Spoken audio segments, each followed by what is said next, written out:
Welcome to the Tone Lounge Podcast, the definitive music industry and gear podcast with Jonathan Gilmet and Frank Fleckenstein. Good morning, everybody, and welcome to the Tone Lounge Podcast, episode number 25. We made it to the quarter century. Yep. We actually made it. My name is Frank. I'm your host, and with me today, as always, the Honorable Duke of Voxington, who is not only coming live from Belgium, but is also, you just purchased your first sort of castle in Canada, right? That's right. In Edmonton, Canada. So I'm now officially a duke with a castle. A duke with a castle. A homeowner, so to speak. Yeah, first time homeowner, and I'm going to be setting up the Tone Lounge studio, but I'm also going to have a proper podcasting studio when I'm over there too, because right now I'm kind of using the same room for both, which is like a really tiny room, and the place I'm moving to, there's a whole basement, so it's like I can use whatever section I want. So yeah, it should look different than the YouTube channel thing that I'm doing, but yes, I'm it's going to be a rough few months ahead because moving from one continent to another, there's a lot that can go wrong. Hopefully it won't, but yeah, so it just for anyone listening and wondering like why do sometimes we skip like a week or two, it has to do with both of us having a lot going on right now, so sometimes we have to skip a week. But we're really proud of where we're going, and we're going to keep going. Sometimes there might be pauses. So with the move, there might be less episodes than usual. But as soon as I'm set up over there, we're going to be back on track. Yeah, 100%. And by the way, greetings from Remco. He sent me 3 of his claws, the string claws. Oh. So I ordered 3 of them because I currently have a few things that I'm building, and in the one guitar build that I did where I used the trem claw, it resulted really great. So the result as far as like sound and sustain goes was amazing. So I was like, hey, can you send me a few? And they just got in yesterday. So. Oh, nice. Shout out to Remco from Apollo Music Parts for just being a great guy and doing great products. Amazing stuff. I love his trem claw in my guitar. Like I've mentioned before, I made a video on it, and I went into this with an open mind, not knowing if it was going to make any difference. And he was open to me like just doing the video and seeing where it goes, right? It could have been that I would have put it in there, it would have been a very good quality claw, but no less. It could have been like really sturdy, really good, but no impact on the tone. Yeah. And dude, it does. Yeah. You wouldn't think that a trem claw, but a trem claw is still part of the whole resonance of the guitar, and it does have an impact. I could hear it. It's not like night and day difference, but if you're making sure that every step along the way, all the parts are quality parts that end up giving you more sustain. That trem claw, which is almost like at the beginning, if you think about it, it's super important. And I wouldn't take it out of there even if you paid me. Yeah, same thing. And I mean, it kind of makes sense because among people who like a tremolo that provides a certain sort of like beefy sound and sustain, people tend to use the classic like vintage trem with the steel block because we know that mass definitely contributes to sound and sustain. But then you have that block which is connected with the springs, and then into that tiny little piece of aluminum or bent steel, which is like which weighs nothing, and then is connected with the screws. So why not? And I mean, the sacrifice is what, 100 grams? Or I don't know how much that weighs. I actually have to weigh it. So you add like a few grams to the overall weight of the guitar, but you get a much more massive claw that also is like, once you've adjusted it, once it's completely adjusted, you lock everything and it doesn't move, and it definitely means less sort of noise, like noise that this flimsy little thing would make. So yeah, it's great. So I recommend everyone to head over to Apollo Music Parts, and the website isn't the greatest. Remco knows that. He needs to improve his website. But the essential information is there, and you can also contact him, obviously. So this episode is another What Is It About episode. We had those with, like, very early on with the Vox amps episode. We made one where we talked about Rivera, like kind of the underdog. And I thought we would move on to, let's take on one of those big names. So this episode is all about Marshall amps. And we're going to take a little trip down history lane. For people who don't know where it started, I mean, everybody's familiar with the name Marshall, but not everybody might be familiar with how they started and how they got where they are today. And we're also going to take a look at an interview that the new Marshall CEO, which has no experience in this industry whatsoever, recently gave with Guitar World. So, but yeah, maybe just let's take this step by step. So, what a lot of people do not know, that in the beginning of the 60s, Jim Marshall actually started out with a small shop in West London. So he didn't immediately start making amps, and he was initially selling drum kits. And then later, when some of these other companies were made famous in Europe, he would import stuff from Gibson, Fender, like guitars and amps and whatnot, and sell those to customers. It was not until 1962 that he hired a guy named Ken Brann as an amp tech. Initially, to repair customers' amps, because that was obviously, back in the day, we used to repair things. We didn't throw them away and buy them new. Really, yeah. Weird times. How do you spell that? Repair? Repair, yeah. Never heard of that word before. That's a new one. Same. Same.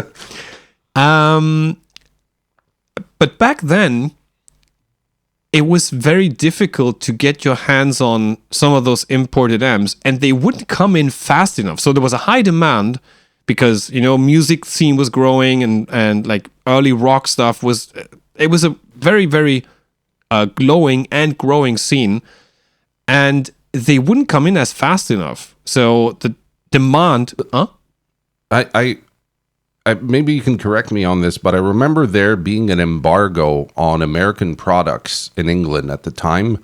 That's why not many of them were there. So that's a bit of that also explains where you're going with how they started to take the store and build.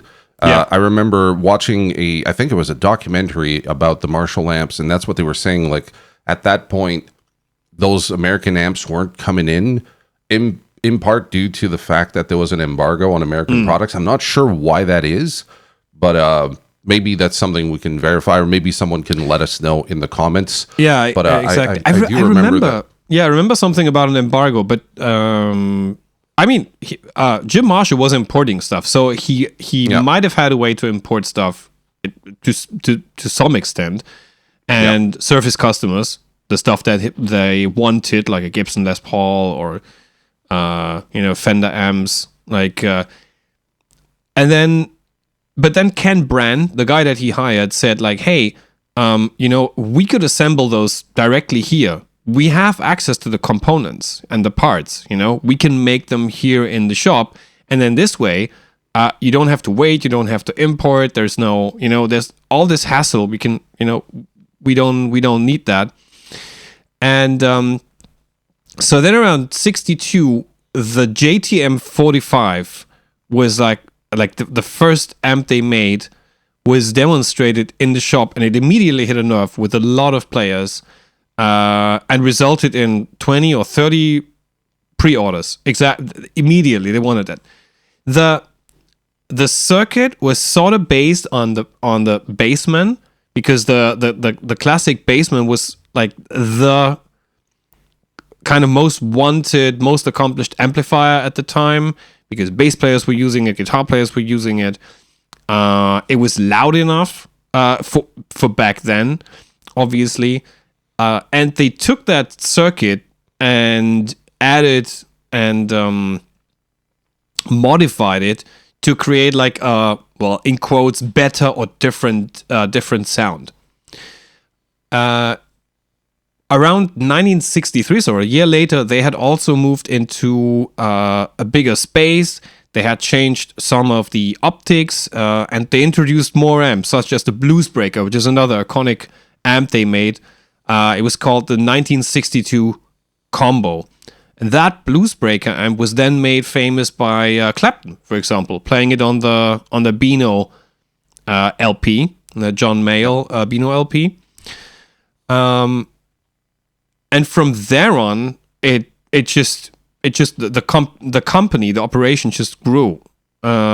Pete Townsend, as many other players back then, had the issue that they needed much more volume, because the sort of PA systems back then, they wouldn't be able to, like, you put a microphone there and then magnify that sound. That wasn't possible.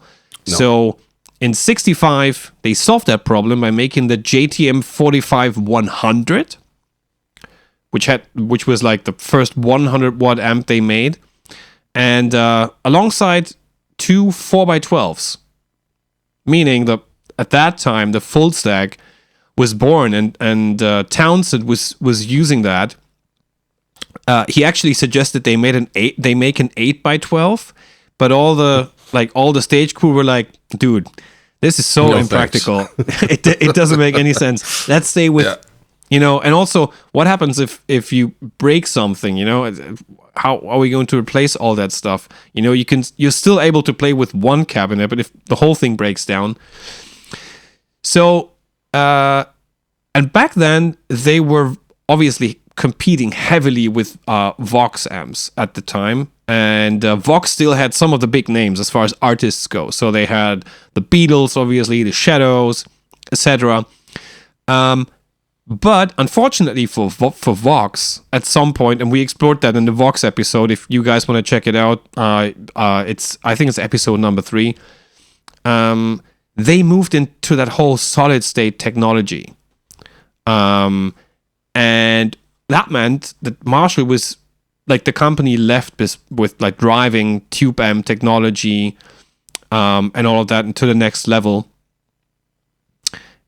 And then towards the end of the 60s, marked the era of the amplifier that is often named as like the Plexi, although it had nothing to do with anything rather than just like how the front was made, the front panel was made. It wasn't. Sometimes people say, "Oh, that's the Plexi amp." It's just not one amp. It's the way how these amps were constructed, with the sort of like Plexi front panel, and that was just in order to maintain the looks, because obviously back then some of that finish would chip off very easy, and then the amps would look like shit afterwards. So they kind of made that protective layer of Plexi. But the Plexi sound became more affiliated with the Super Lead amp, which was like the 100 watt EL34 dual solid state rectifier, and also a 100 watt rated transformer, because funny enough, some of the amps were like, hey, this is a 45 watt amp, the JDM 45. However, the transformer was only rated for 30 watts. The transformers they used initially, somehow they kind of modified the whole thing so that it would still get up to 45 watts. They then went on to make some of the amps like more aggressive, to give them more gain, to create like a tighter and more articulate tone, which was why artists like Hendrix, Jimmy Page, and later then Van Halen, Eric Johnson, all these guys were using the amps from that era, like the 68, 69 sort of Marshall specifications. In the 70s, they even went a step higher. I don't know if you remember that, but do you remember the Marshall Major? Yeah. Do you remember that amp? Yeah. That was a 200 watt version of the Super Lead, which was made for guys who needed even more volume, because more is better. More is more. More is more. Yeah. More is more. Same thing. A lot of people weren't able to rely on the PA systems back then, and I remember that obviously as a 200 watt amp, it makes a really great bass amp, which is why later Lemmy, obviously from Motorhead, was using those amps as bass amps. Mm-hmm. So that was the 70s. Moving a little bit forward, in the 80s, they released a series of master volume amps, also known as the famous JCM. So the JCM 800 was released. They had 50 and 100 watt versions, and they added another version later, which actually had a built-in reverb and an effects loop, which was something very new. The Marshalls back then didn't have that. And in 81, they also got out of a very, very long distribution contract with, you guessed it, Rose Morris. This company comes up so many times. Rose Morris, yeah. Yeah. They were all over the place. They were all over the place. And they kind of limited the ability for Marshall to sell anywhere else than in the UK.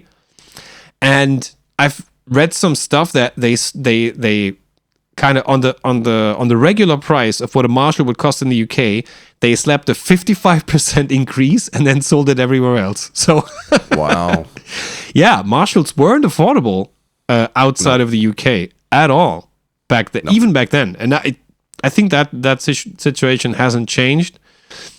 But it's like, yeah, and they came out of that contract with Rose Morris and were like, okay, now that we're free to do this, let's tap into those markets and let's see, what we can do to, gain market share. So the JCM 800 up to that day is definitely one of the most important amps ever invented by Marshall, because it was a master volume amp, so you could increase the preamp and add at least some sort of gain. You didn't have to crank that whole thing up to the to 11 to get some sort of distortion out of there. It was used by guys. I mean, look at the guys who used JCM 800s. There's a ton of them. I don't even know we could run a list and be ready by the end of today. Every player that was somehow associated with rock and heavier sounds played a JCM 800. Apart from the known the known suspects like Zakk Wylde, Kerry King, Slash actually as well, also JCM, although his model was spec'd differently and therefore named differently. Like the 2555 was that amp. The bassist was a JCM series amp. So yeah, it stood and it's funny that they say that it stood for the decade. So like the JCM 800 stood for the decade of the 80s, so 80. which is why in the 90s they launched the JCM 900 series, which was then like for the 90s, and then in the new century, the JCM 2000. However, the approach to the amp changed very drastically. That for me is like the first sort of notable point where amp manufacturers had to react to things they weren't able to offer in the first place. So the JCM 800 was great, but a lot of people weren't happy with the features. They wanted more gain. They wanted to sculpt the sound even more. They needed like more stuff. They wanted the effects loop because they were running rack systems or whatnot. So a lot of guys took their JCM 800 and went to like an amp tech to have all the modifications done. They wanted like the distortion and everything. And some of these guys actually used that experience and knowledge and whatnot and came out with their own designs. Guys like Peter Diesel, he started out modifying Marshalls. Dave Friedman, obviously. Reinhold Wagner. All these guys started out modifying Marshalls and then using that experience, making their own design. Yeah. So the JCM 900 series was created to respond to that. They actually kind of advertised it as like, hey, this is the Marshall you don't have to modify because it has all that. It has more gain. It has an additional channel, actually. It has built-in reverb, effects loop, etc., etc., etc. However, a lot of people hate the JCM 900.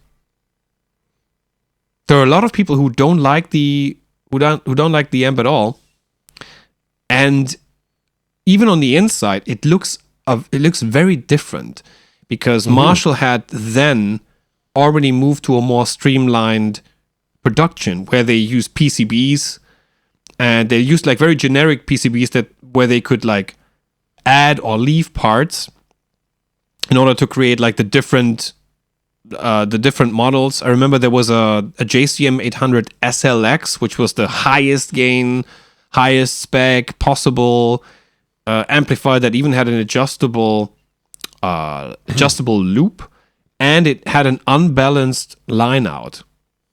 Stuff like yeah, we all need that. Yeah, 100%. Yeah.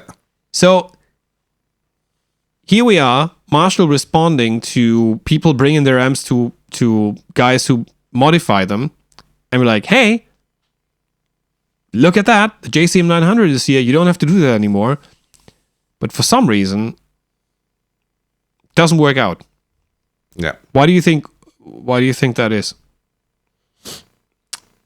I think it doesn't work out because the trend at the time had completely shifted. So I was a teenager back in the early 90s, so I remember like the whole cock rock thing, bands like Motley Crue and Poison and all that. And that was the mainstream rock. Like if you turn on the radio, that's what you had, and just about everything you heard was Marshall. Yeah. And then all of a sudden, I remember kids in grade 8 who were wearing these shirts that said Soundgarden or Mudhoney, Screaming Trees, band like that. And I was like, what the fuck are those bands? And like overnight, those bands were on the scene. Yeah. And all of a sudden, the sound of rock completely changed. Yeah. It went from having the Marshall amp with the fridge filled with like rack processors and the pointy guitars to Fender like Jazz Masters with like big muff on the floor and some beat up amp you had never heard of from the 1960s in the back. So the sound of rock became very grungy. Yeah. So the whole term grunge, like that's that era. So those amps all of a sudden weren't catering to what was in style and what was a fashion at the time.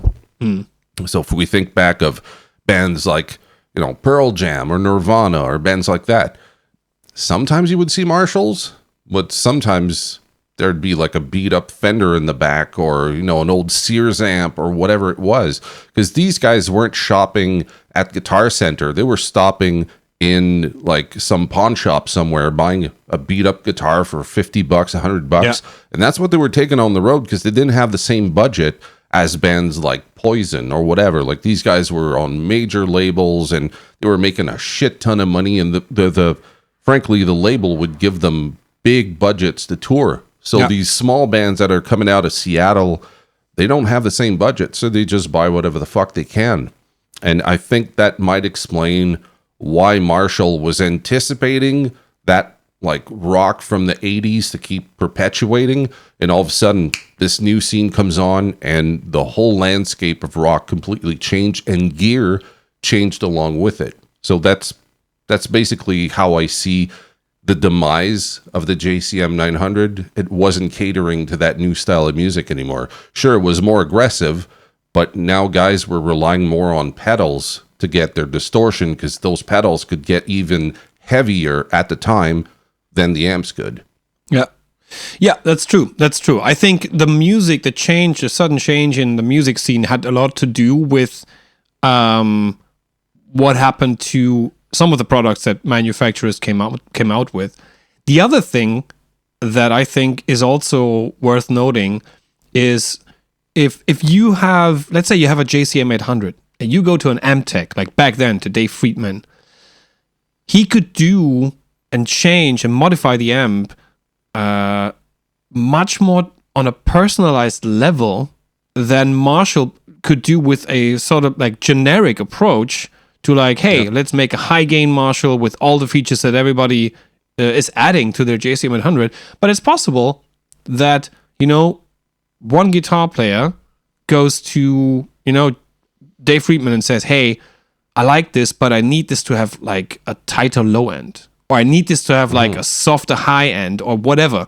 So, and also what a lot of these guys would do, they would do the modifications, but they would also swap out parts who are like low quality and replace them with higher quality, long lasting parts, because they knew these guys were playing every day. These guys were touring extensively for months. So the amps had to withstand so much abuse and so much, not only like physical abuse, but also electrical abuse, because you go somewhere and you have like a different voltage, or you have voltage spikes and whatnot. So having like high quality components in your amp was essential for it to survive all that abuse. And that obviously is something that Marshall couldn't do. You know, it was impossible for Marshall to say, oh, okay, yeah, sure, we can do all these modifications, because they have a streamlined production. You can't do that. You can't do custom shit, you know, when you're Marshall. When you're too big, it's really hard to take care of your clients, because now you went from having maybe like 30 people buying from you to having the whole planet buying from you, you know? And if you try to please everybody, you please nobody. Yeah. And so Marshall had to stick to a certain formula that gave other people the opportunity to see a different market. So a smaller market, again, like you're going to have like, you know, guys that play for Billy Idol, or they play for this band, for David Lee Roth or whatever. And these guys come over to you and they're like, man, you know, that amp is great, but is there any way we could get it to do this? Yeah. So now you're the new person taking care of 30 musicians, so that you can keep up with that. But eventually companies have to think about like, where are we going with this? Like I keep modifying for like these big name stars in Hollywood. How about if I start making amps that have those sought after modifications? Yeah. So then you can be more boutique, you can be smaller, still sell worldwide, but you're not at the same scale as someone like Marshall. So that gives way to what we see now, more variety. So you have a bunch of companies coming out with their own versions that are based on something like a Marshall JCM 800, but they're going to make it so much more aggressive or more versatile, different, you know, more flexible and more versatility to the amplifier. Yeah. So we saw like a whole market stem from the mod scene, all these people modding. Like you have to also think of companies like Morgan and all these different companies that were like, okay, so the Vox amps are cool, but what if we could make them better and more reliable?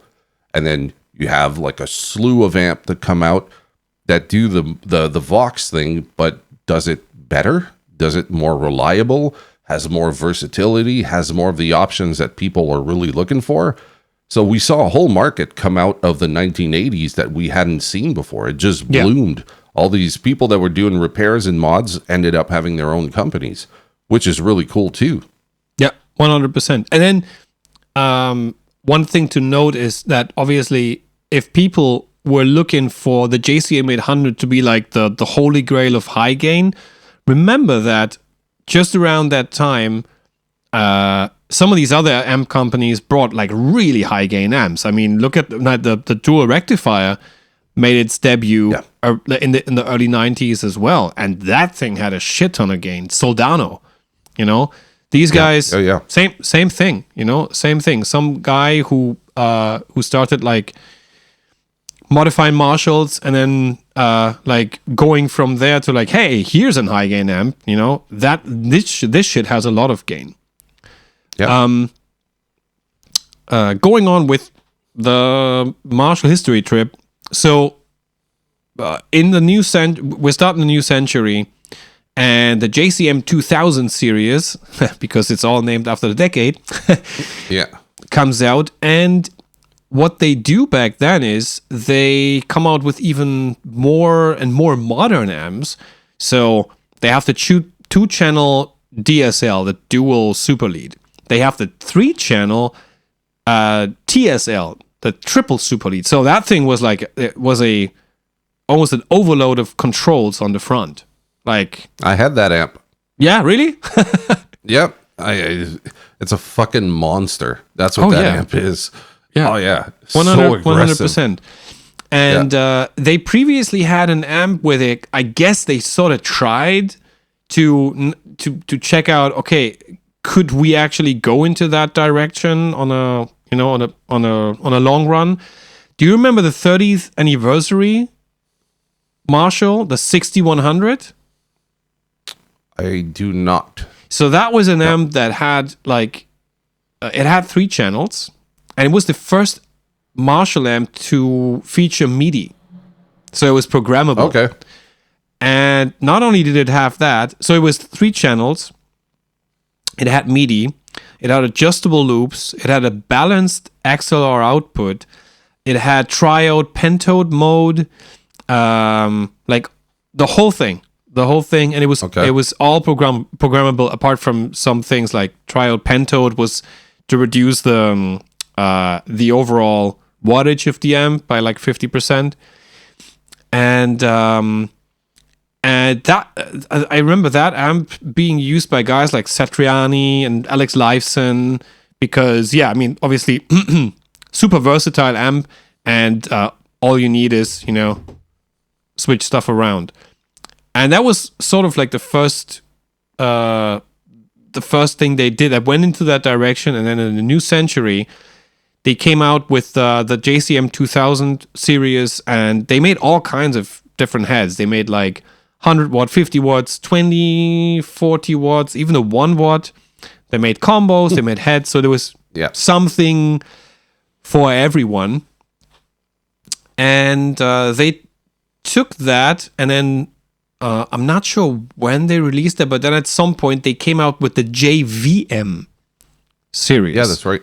Yeah. Which kind of based on the whole idea of the like DSL and TSL, but programmable as well. So you had like 3 different modes per channel, meaning that you had 4 channels, 12, so 12 different sort of sounds in one amp, and lots of options, but it was all sort of programmable.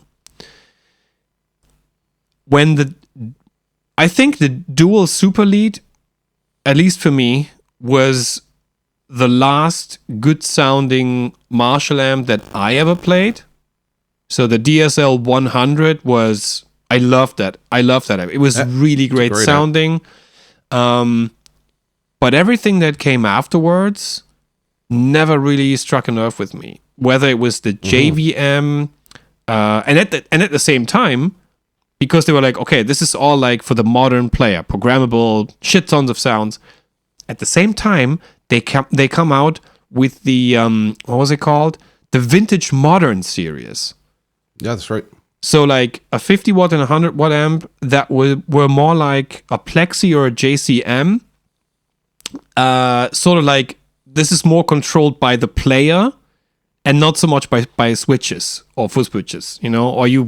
Paul Gilbert played that one. Yeah, exactly. He played that one, and he obviously plays a couple of pedals as well, but yeah. He was one of the more prominent users of that amp because it was more like the 60s, 70s, and 80s Marshall amps. But even those amps, I don't know, never struck a nerve with me. The DSL 100 was like the last amp where I thought like, that's a good sounding sort of contemporary Marshall amp. Do you remember Marshall put out an amp? I think it was in the early 2000s, and the guitar player from System of a Down was playing that one and promoting it. It was like a solid state hybrid, if I remember right. Yeah. It was like 350 watts, something like that. I think it was like the Marshall 400 or something like that. Mode like 4. Mode 4. Mode 4, that's it. What a shitty amp, man. Oh, God. It was loud as hell, though, but not what I wanted from a Marshall for sure. Yeah, and I mean, right now we're talking about tube amps, So the Mode 4 was a solid state amp. They already had a couple of solids. They had the Valve State amps, which was like a whole series where they had combos, they had heads, they had even stereo heads. I think they even had a rack power amp, if I'm not mistaken. I'm pretty sure they had a Valve State, which is weird because it has nothing to do with valves, Those they were like hybrid. They had a 12AX7 in the preamp to sort of warm up the sound. Yeah. Warm up. I don't know what that means. It's super weird. It's like essentially you have a solid state circuit in the preamp, and then you put a tube in there to kind of justify that you have a tube in there. You still have that tube sound. However, there are players, especially like heavier players, who achieved a couple of really great heavy sounds with those amps. I remember Chuck Schuldiner from Death playing those amps, and he made them sound great. I mean, he was also a great player, but it seems like at certain volumes, with certain settings, those amps would really shine. And I mean, guys like Dimebag were like, he wasn't using Marshalls, but he was using solid state amps. So there were people who were definitely good at making those amps sound. But yeah, so the Valve State, the Mode 4, which is, I think it was the worst Marshall amp ever. Mode 4 was like...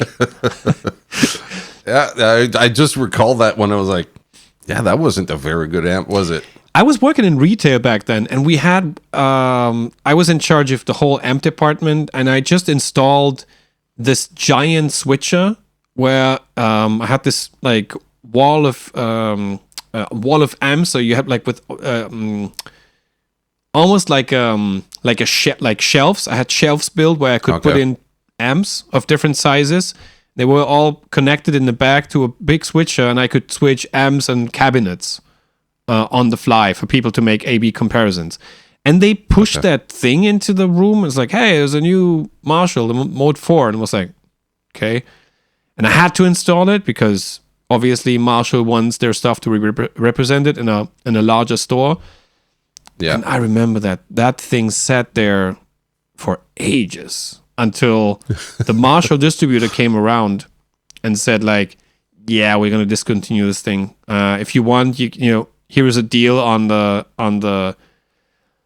amounts that we still have. And they like pushed it out for like, I don't know, 60% off the price because it just, you know.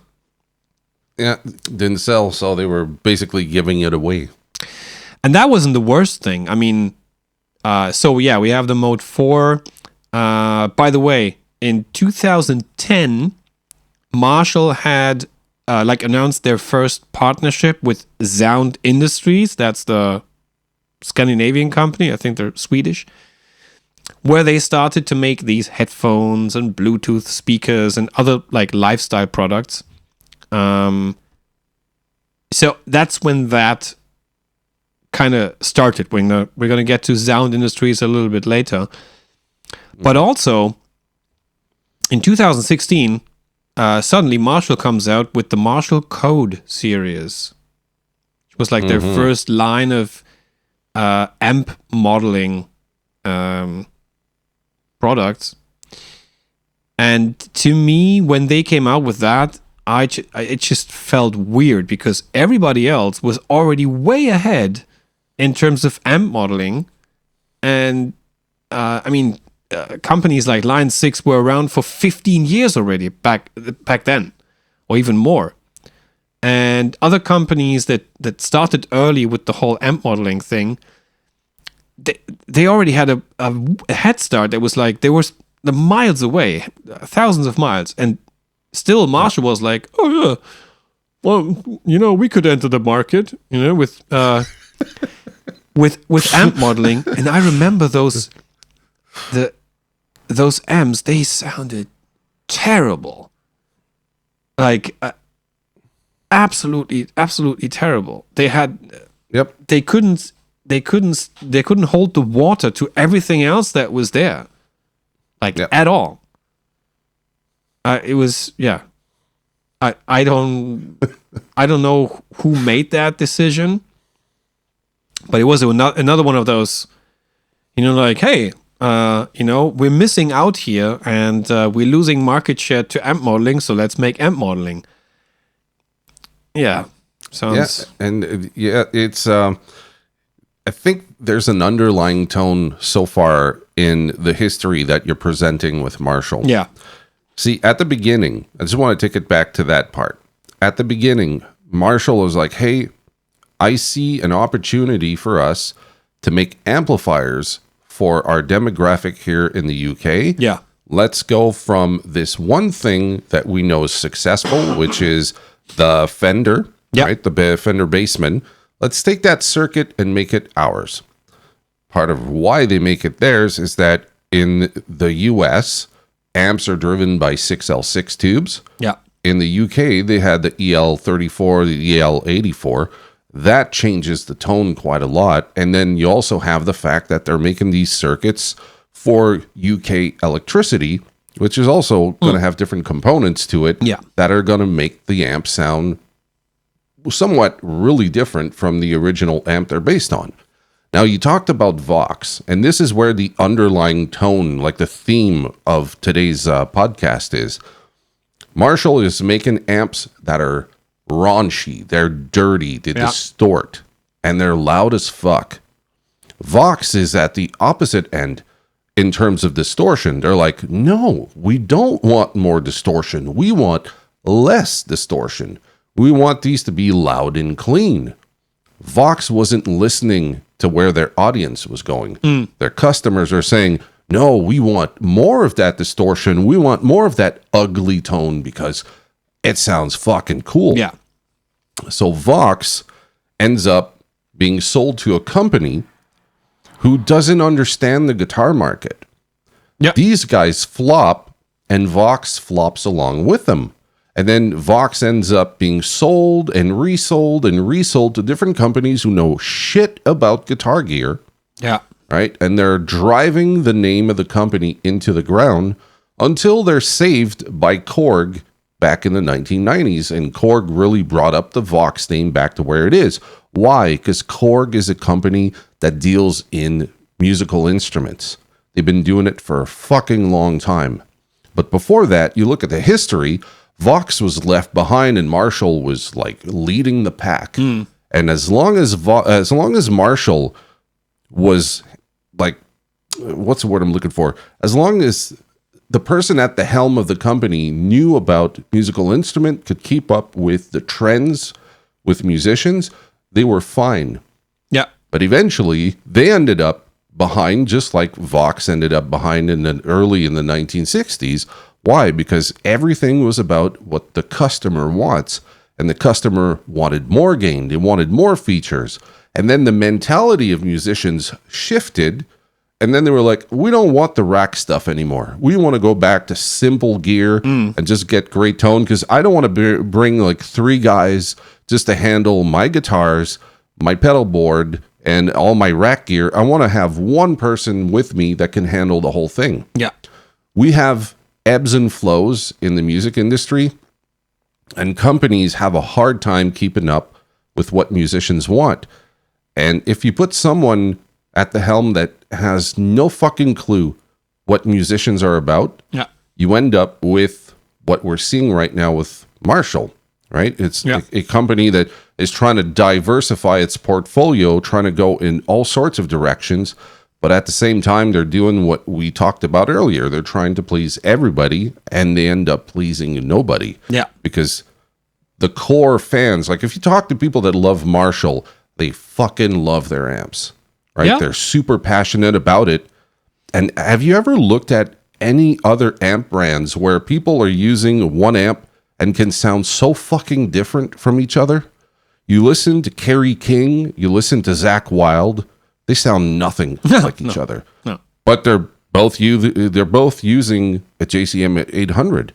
Is there mods? I'm sure there are, but those guys sound nothing alike. No. And then if we kept going down that road of all the people that use JCM 800, there isn't a specific sound. All these people manage to get their own like iconic tones out of these amps. Yeah. With a Vox, you sound like you're using a Vox. Like there's an imprint of the amplifier on your tone, no matter what the fuck you do. So people recognize right away, oh, that guy's using probably an AC30. But with a Marshall, unless you're using just straight up guitar, like a Les Paul, straight up into like a JTM 45 that's cranked up, then you can go, yeah, that sounds like a Marshall. But if you start to use pedals and modification, those amps become so fucking different. I think that's what kept Marshall ahead of everybody, is that you could mod the amps to sound different. All the musicians that were out there were using these amps in different ways to get their own sounds. And it looks to me like Marshall has been trying to catch up with what musicians are doing for a long time, and they just gave up. They went like, fuck this, man. We keep making these amps dirtier, raunchier. We keep putting all these features, and it seems like we can't keep up. So here's what we're going to do. We're going to start making headphones. We're going to start making like these little Bluetooth amplifiers. We're going to make this, and that, right? They're trying to spread out because they're like, if we can't keep up with them, maybe we can get more people in. So let's just like try to scoop everything we can and throw it at the wall and see what sticks. And that seems to be the underlying tone there for like the past 20 years with Marshall. You talked about the Code amp. There's the Origin. They came out with a Marshall Origin. Oh, yeah. Right? So the Origin was supposed to give you the sound of like those early Marshalls. And they're good amps. Like if you try the Origin 20, the Origin 50, they are good. But they have the Origin 5, which in my opinion is worth nothing. Like that's just a piece of shit amplifier. I did a video on that and it sucks. It's worse than the one we talked about earlier, the Code 4. Like it's, dude, Mod 4, whatever it's called. It is the worst Marshall I've ever played. I tried to use different cabs with it. I tried impulse response with it. There's nothing to do. Like the voicing of that amp is just horrendous. I don't know how that comes out of their quality control where they say, we tried this amp. It's awesome. I'm sure it's going to sell a lot. Well, the Origin series is made in Vietnam. So, and it's probably just made in the same in the same factory where the Vox amps are made. Most likely, there can't be too many, amp manufacturers in Vietnam. Probably not. No, it's probably the same. And yeah, that was kind of the plan, which is, I mean, it's an honorable plan. So, hey, we want to bring back the classic sound of Marshall plexis and like the like these early sounds, but in a package that's more affordable to people. Which is, I mean, that's a great plan. But the execution wasn't really that great, and also no. I've heard that the Origin series also has had massive quality issues. So yeah, and there you go. Actually, while we're talking about like diversifying, Marshall also announced like 2 smart speakers that was in 2018 that were running on Amazon Alexa. Where like, okay, yeah, if you want to be even less rock and roll, you get into bed with fucking Jeff Bezos, man. It's really that is that really the plan? We haven't talked about pedals yet, and it's a very short chapter, but it's just to get the complete image. It's an important one. It's an important one. So interestingly enough, in the late 60s, Marshall released 2 pedals. One was the Super Fuzz, and the other one was the Super Wah. But basically, those were just rebranded units. So they were buying these from Solar Sound, and they had them Marshall branded. So one thing was the Solar Sound. The Fuzz was a tone bender circuit essentially, and the other one was the Solar Sound Wah with the Marshall logo. So back then they were like, okay, we want to offer the complete package of things, and we see that players, are adopting some of those fuzz pedals. So let's make one, but they didn't really put any sort of effort into it. Then for a long time, nobody was talking about pedals as an essential part of the rig. But then in the late 80s, one of their engineers was told to pursue a project that kind of might have been the first amp in a box pedal.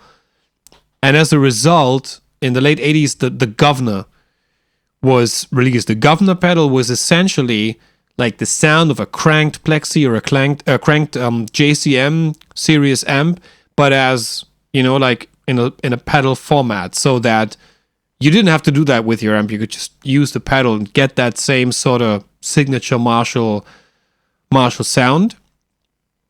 And then, but that pedal in the 90s kind of disappeared. Let's remember in the 90s, a lot of players wanted more distortion, more gain and everything. And they released a couple of pedals.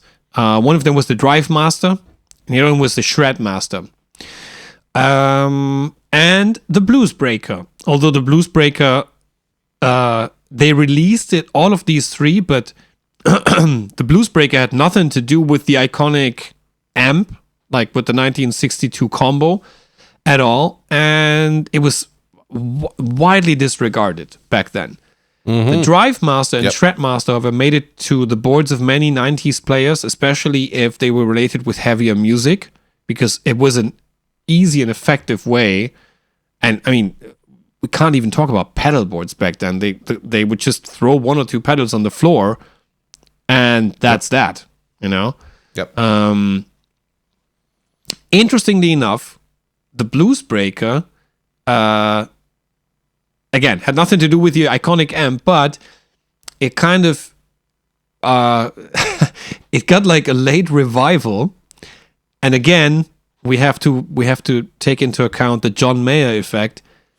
He was using it on his pedalboard in the 2000s and praised it highly. It was like, and it became an essential part of his sound for some of the songs that he's like really famous for.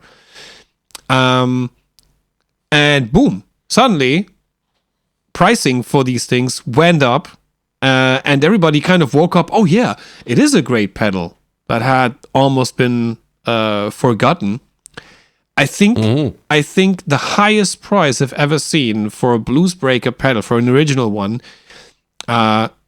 apparently somebody bought one in a box, never used it, and it spent its life, on a shelf somewhere, and it was completely unused, and that thing actually went over the table for $2,500. That's stupid. It's just, fuck. Dude, I had a Bluesbreaker pedal back in like the early 90s. So my father had a music store. Yeah.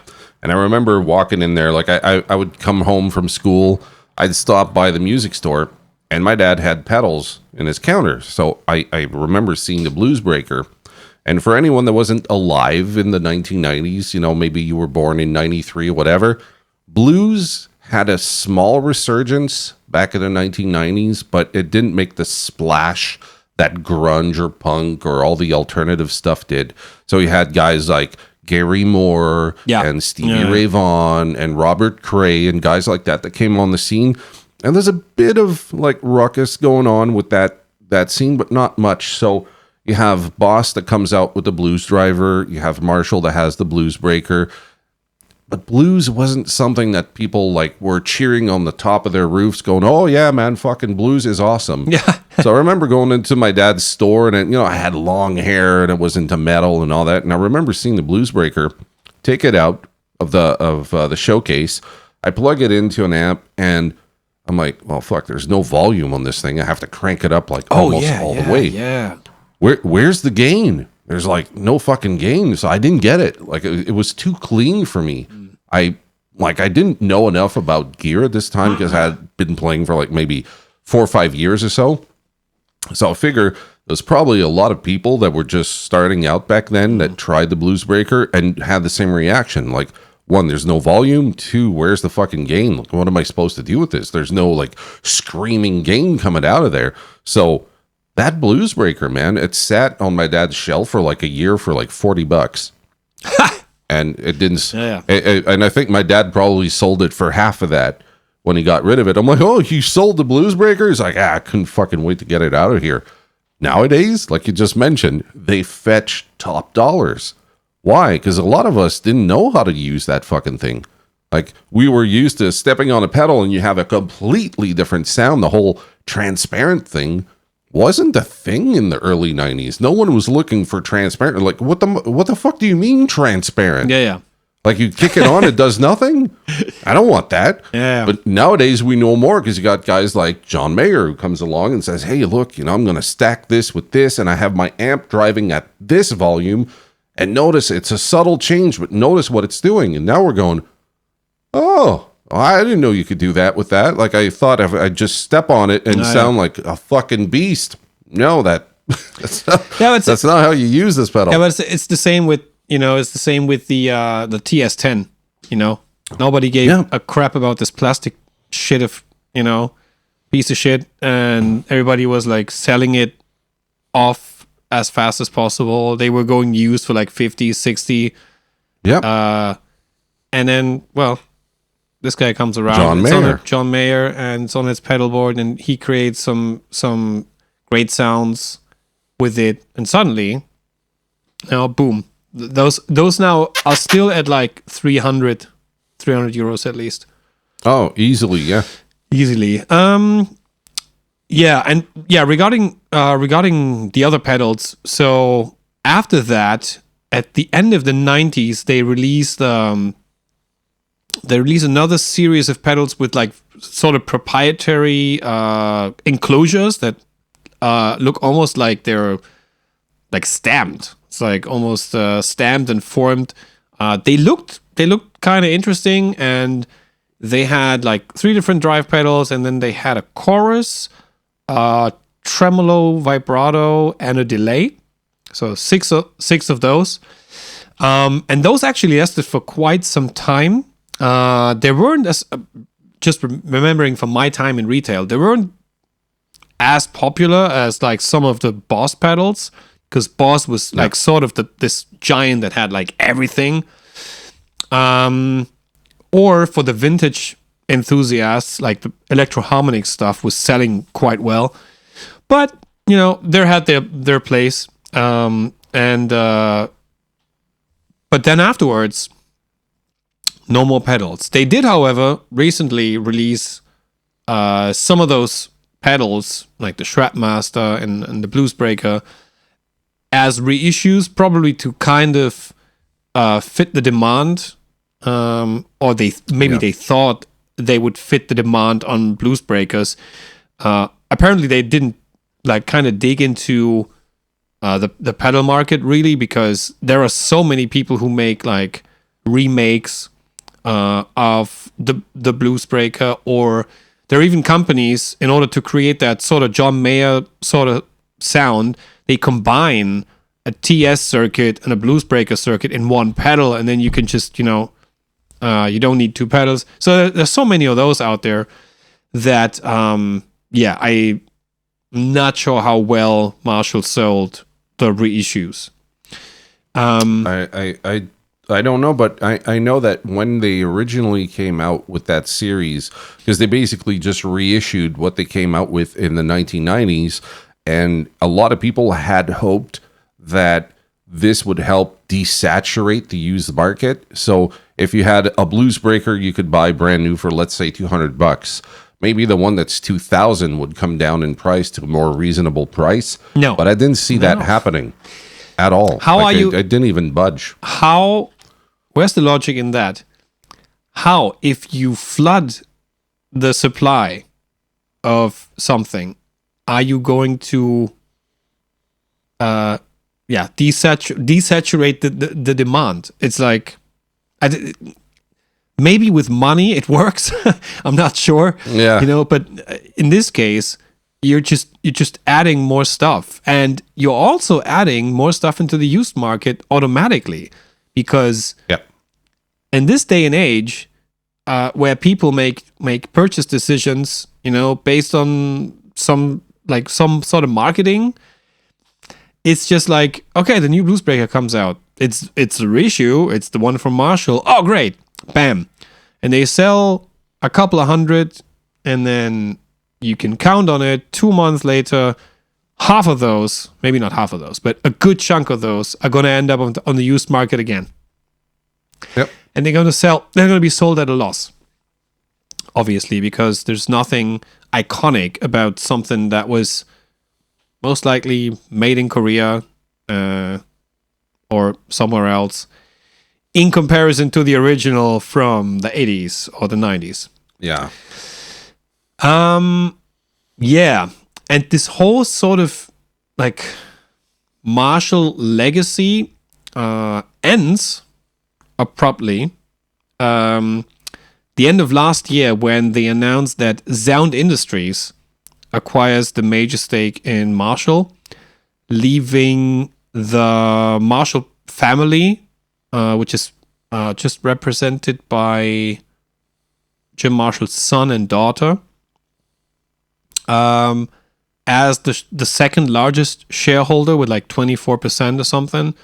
So they're still on the board. They still hold a stake, probably to kind of, remain directly connected in a way, and to get a nice paycheck now and then, That's probably what's happening here. But essentially, Sound Industry is now owning Marshall, and I remember when they announced that, it kind of went all over the place. Everybody was commenting on that, and especially some of the British. I remember seeing a video from Lee Anderton, who was like, "Wow, this is heavy," because like this is like such an iconic British brand that now is, not owned by the family and by, British owners anymore, etc., etc. Mm-hmm.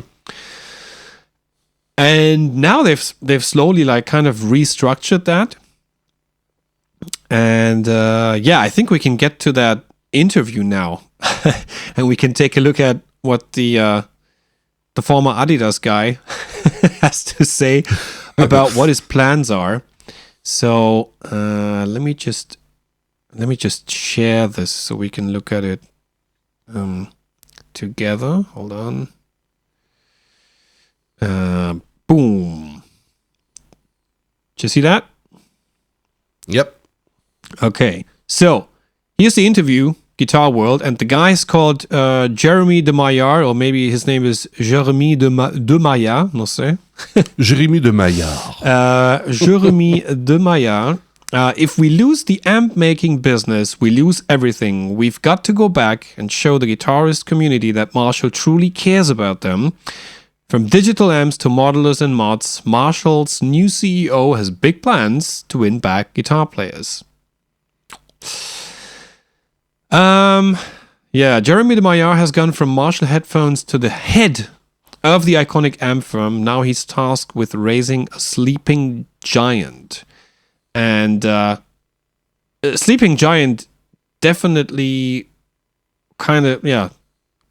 I think it's a good description, because what's happening, and we talked about that the same way in the Vox episode, Marshall has been overtaken by everybody else who's making their amps better than themselves. It's like we look at guys like Friedman, who makes a better plexi and a more versatile and better built plexi than Marshall makes them. We look at other guys who make derivates of some sort of Marshall style amp, and they make them better, and people seem to be like happy to identify with that other brand rather than identifying with Marshall. Then you have guys like I think we've spoke about them before, Tone from Malaysia. Yeah. Now that guy or that team makes some of the most true to spec, true to certain detail Marshall amps. Well, they're Tone amps, but the designs. They make all types of plexis. They make all types of JTMs. They make and they even make an amp, which is, they call it the All Access, where you have so many different options that you can recreate the sound of almost any of the iconic amps from the late 60s and 70s, like in one. Oh. So you can add a certain amount of gain. You can shut down the master volume. You can add the master volume. They're like different bright caps to kind of represent certain iterations of the super lead and whatnot. And all of that for a super great price, because they produce them in Malaysia. But it's all handmade. It's not like they kind of press them into form, in some weird company. Is throw it in a box and it makes it by itself. Exactly. Yeah. So Marshall Amps is positioned behind only Fender and Gibson when it comes to iconic brand names among guitar players. The black tonics, white piping, and gold panels of the amp stacks that back the likes of Hendrix, Clapton, Townsend, Angus Young, or Slash are as embedded in guitarists' collective subconscious as the Strato Les Paul. It's true, yeah. And also, it's the amp that Nigel Tufnell declared goes to 11. Important. So, yeah, this guy from Guitar World went to Bletchley. That's where the company is located. Where can we continue to find interesting stuff? Okay, the merger was announced last year and saw the company formerly known as Sound Industries, the producer of the enormously successful Marshall licensed headphone and home audio products, buy out the controlling interest in Marshall amps. Okay, now the funky part.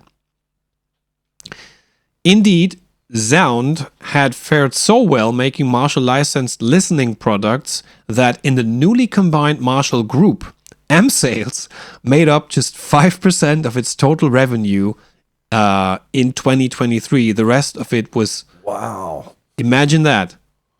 They sell so many headphones and Bluetooth speakers and all the other lifestyle products that the amp, but like what made this company the company it is only 5%. That is fucking insane. It is, right? Seriously. That's like fucking McDonald's, like selling 5% of their food, but the rest of what they sell is straws. You'd be like, what in the fuck is happening? That makes no sense. 5% for a guitar tube amplifier company that's been doing this for what, like 60 years or more? Yeah. Now, the thing they're known for, they only sell 5% of it? Yeah. It's frightening. Wow. It's pretty frightening. So the problem is the music industry has not done what it always has done in that time. It has changed immeasurably, and so have players. Turn up to a gig with a stack in 2024 and the sound engineer will start frowning. Meanwhile, we've had the rise of floor modelers, boutique builders, lunchbox amps, pedal amps, plugins, silent stage solutions, and killer digital practice options. It's true. Obviously, if you're known to make like amps that sound great under a certain volume, and suddenly all these other companies come around with more convenient options for people who need to be able to tour on a more affordable level because they can't afford to take the stack, they don't have help, they don't have like a stage crew or something, then, you know, what do you do? I want to note that there are other companies who have found a way to make their amps more convenient to take on tour. Like they embedded the 2-Notes Torpedo, for example, into their products. Bad Cat has done that. Rev has done that. Or they have made, or like Friedman came out, or Synergy came out with their like sort of proprietary option, but they've added something to their products that makes them more flexible in a way that, let's say you have a 50-watt head, you can connect it to your cabinet if you are able to do so on the stage that you're playing or in the session room, and you have that like moving air and whatnot. But if you don't, if you're, you know, if the stage manager says no volume here, just, you know, in-ears or whatever it is, then you have like an IR loader or something, and you can get the same great sound and just go straight into the board. But, you know, that's a more convenient solution. Yeah. Which I haven't seen on the Marshall amp, really.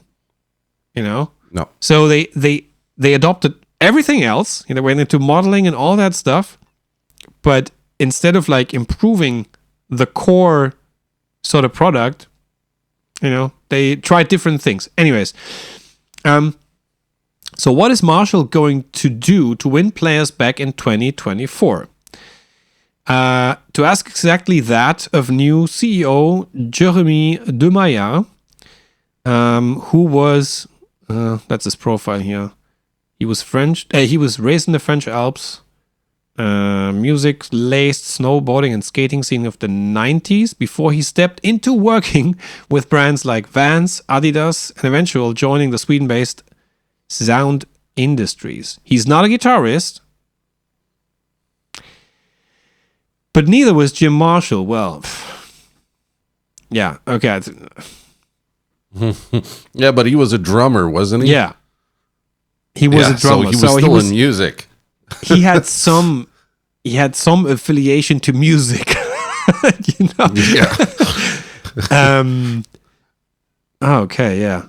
He's not a guitarist, neither was Jim Marshall, and nor, for that matter, were all the manner of great guitar industry execs from Leo Fender to Ted McCarty. So for once, I don't care too much about that. It might even be an asset. Okay, wait. Just wait. One second. Leo Fender was a repair guy. He knew electronics. He made his proof by coming out with the broadcaster and then the Telecaster, the Strat, the P bass, the Jazz bass, all the different fucking amplifiers. Like, okay, wait a minute. You're comparing oranges and dog shit here. Yeah. They're two different fucking things. Leo Fender may not have been a musician, but he understood fucking well. He's a pioneer. He's done so much stuff that we still rely on today. I don't know Jérémy de Maillard. I don't know him at all. But to say that, hey, this guy worked with shoes. He's probably going to revolutionize guitar, electronics. Yeah, and that's okay. Maybe the marketing. Maybe that's the thing. Yeah. What is he actually saying here? Interesting. So, question was like, you had a successful working relationship with Marshall on Marshall headphones already. What was the appeal of the merger with the amp firm? And obviously it, and he's explaining a little bit of that. But he also states, like, we strongly believe that this is the heart and soul of the brand. We have to do the right thing for musicians and guitarists first. Sounds like a weird thing to say when the company makes lots of money and 95% is of what they do with like audio and lifestyle products. So, okay, what else? He's talking about like how talented the people in the factory are, highest level of craftsmanship. I draw the parallel with like Swiss watches or high-end leather goods. These are the people that are just the best at what they do, whether it's the woodwork or the covering or the engine. Yeah, I don't doubt that. At least like, for the stuff that was actually made in the UK, I always had great appreciation for that too. And apparently this guy who's writing, he made a tour through that factory. He was very impressed. And he said they have been investing into the UK factory for the past 10 years. Where has your investment been directed? Mainly machinery and new tools, everything they wanted. We came in and asked the factory, what do you need? And the studio had been really well taken care of before our time.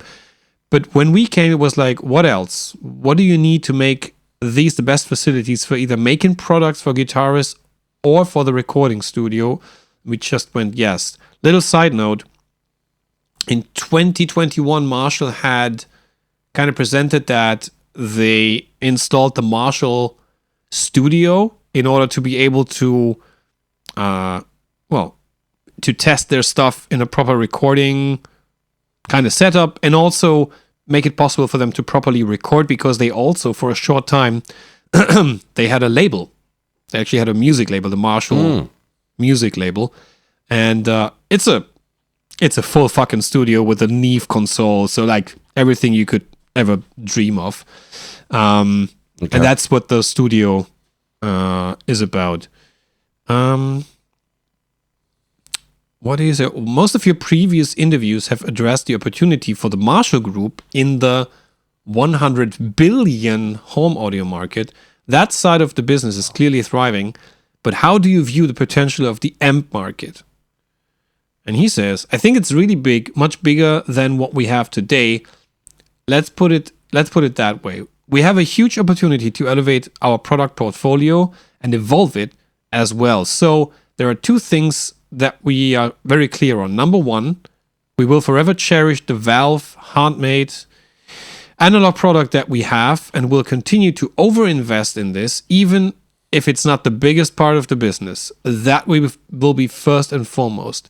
We will never let go of that. That is protected in a way that is really, really strong. Says a lot of things without saying anything. It's a lot of word salad there.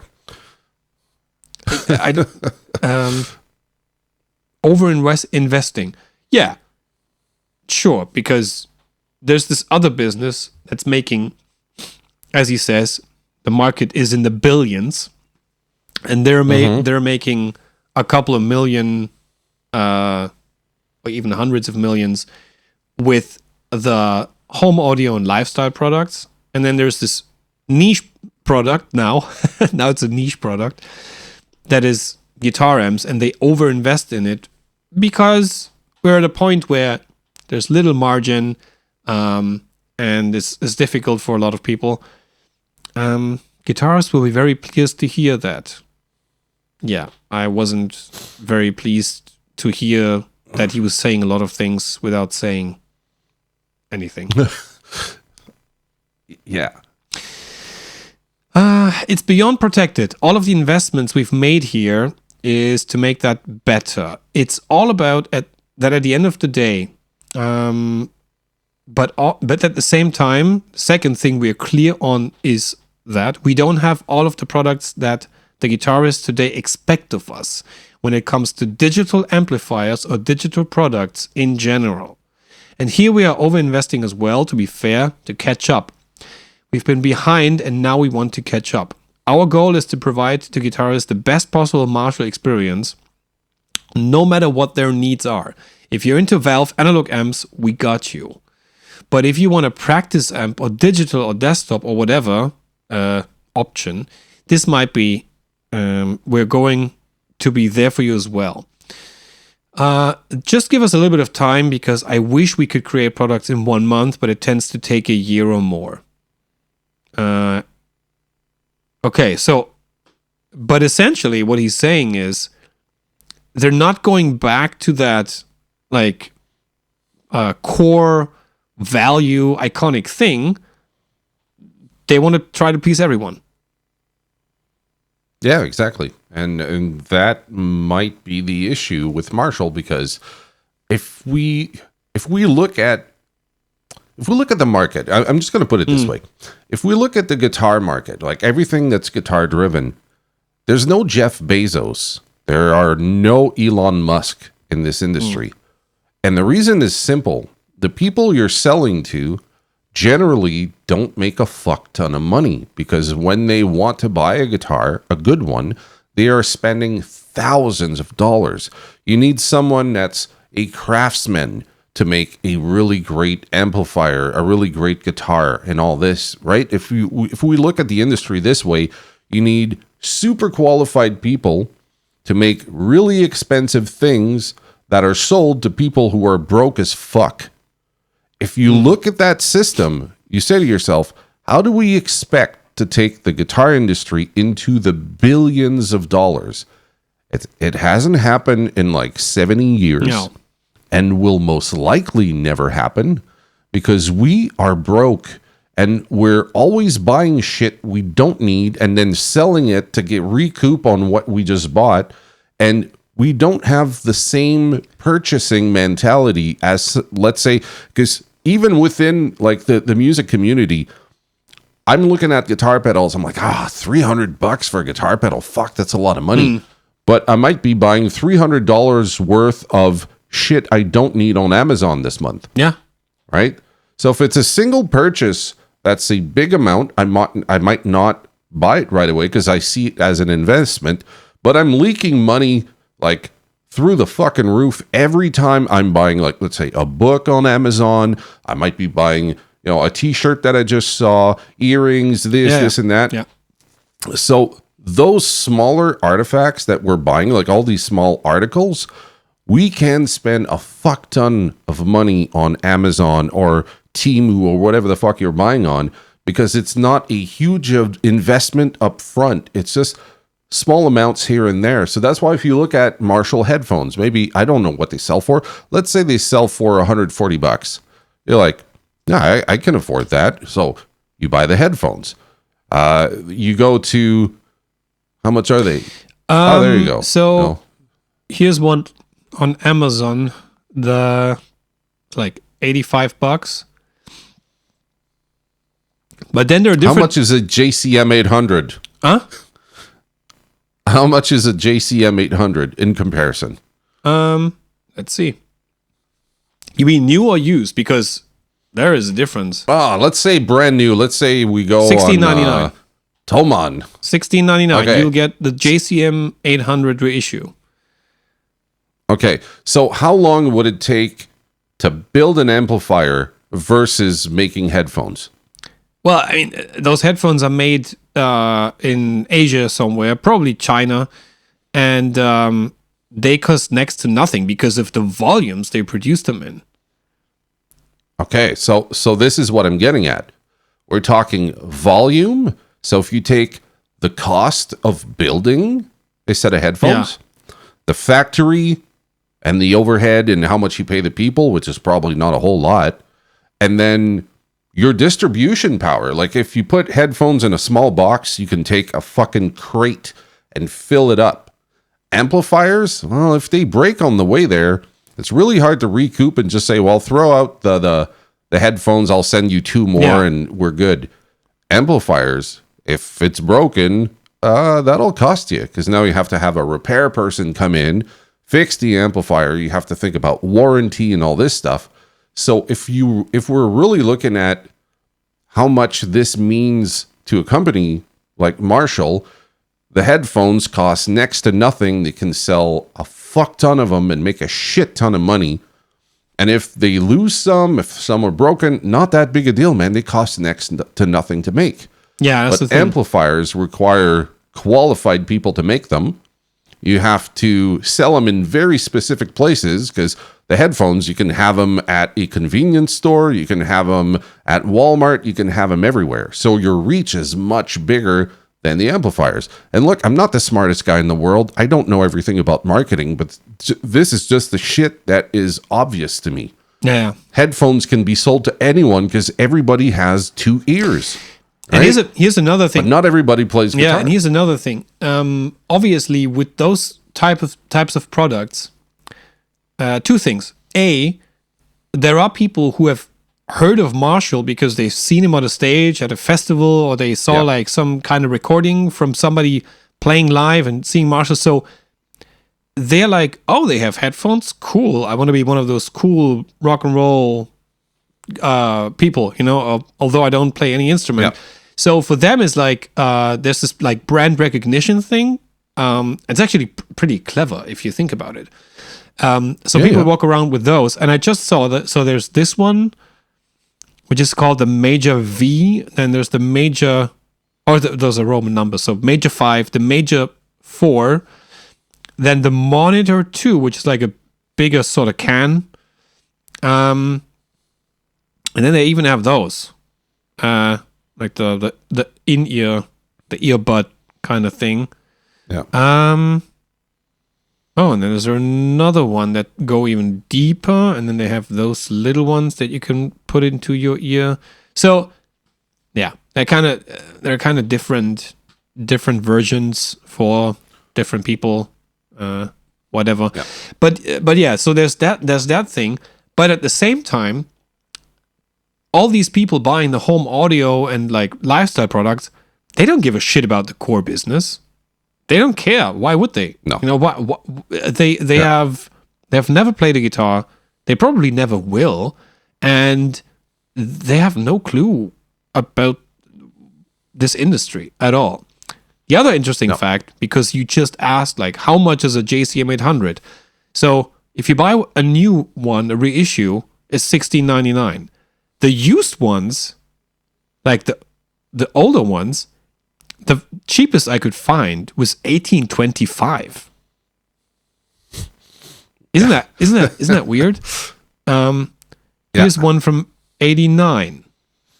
That one is from also from '89. And then we have a couple. This one comes from Japan. And it just goes up from here. This one's from '83. Yeah. 2.3K. This one is from '88, 2.5K, and it goes up to. Wow, some people are really taking a big chunk of money. Is that $5,000? $5,000, yeah, Almost because $6,000 it's on the other Vinnie one. Vincent owned. This is from 81. So that has to be like first series because they were introduced in 81. Yeah, those are hand wired, if I'm not mistaken. Exactly. Right? And that's one from 83. Those are still hand wired. So, I don't know. Somebody at some point agreed that those are the prices, and but it gets better. So does it? It seems like it's getting better. So because Jeremy is also saying you're going to start seeing some things in the next 12 months. So that means that interview was in the end of May. So by May next year, we're going to see some more stuff from them. But I think in the next 12 to 24, you're really going to start seeing what we're about here. I'm super excited about this because everything we hear every time we talk to the guitarist community is that they love the brand. They just wish they could use the brand in all of the occasions that they have to play guitar. That's really what we're after. Yeah. I wonder with how many people he actually spoke. He's asking about the merger, and that the merger is seen as an opportunity by the Marshall fans. However, the fear among guitarists is that you've got a very profitable music listening business. So is it really worth your while looking closely at the amp side and investing in and championing that side? The answer to this is so simple. Being able to run that faster growing, very profitable business on the listening side allows us to overinvest into the musician side, which is true. If you don't make money, you're not able to invest into anything at all, especially not in something where research and development takes up a lot of money and time and manpower, and you need people who know their craft. I think where's the if we lose the amp making business, we lose everything. So that's what we're going to cherish first and foremost. That cannot go away.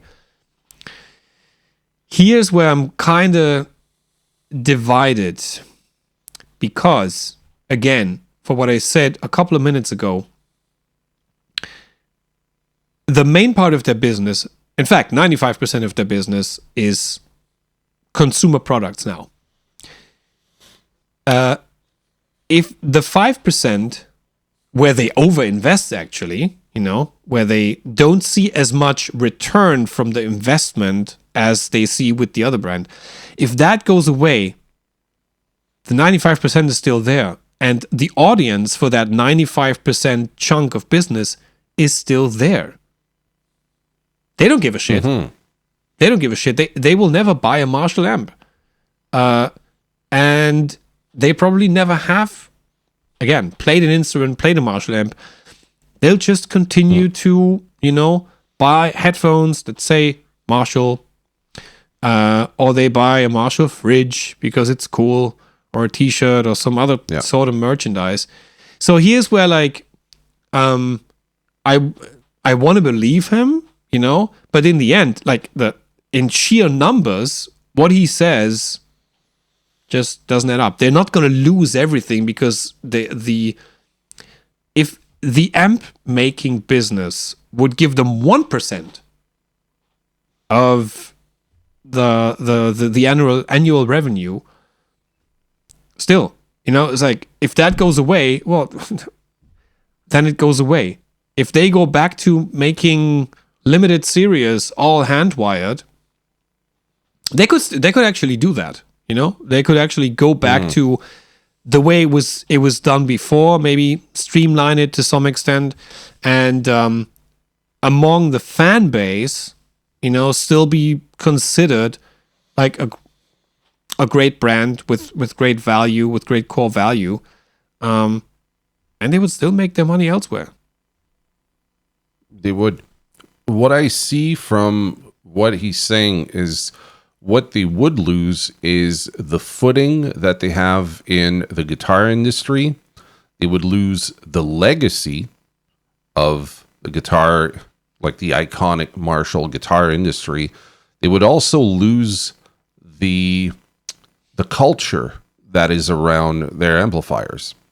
Because what they would be doing is erasing themselves and letting all the other companies lead the way. Because right now, when you think Marshall, you think of all like the great albums that have been recorded. You think of all the iconic players.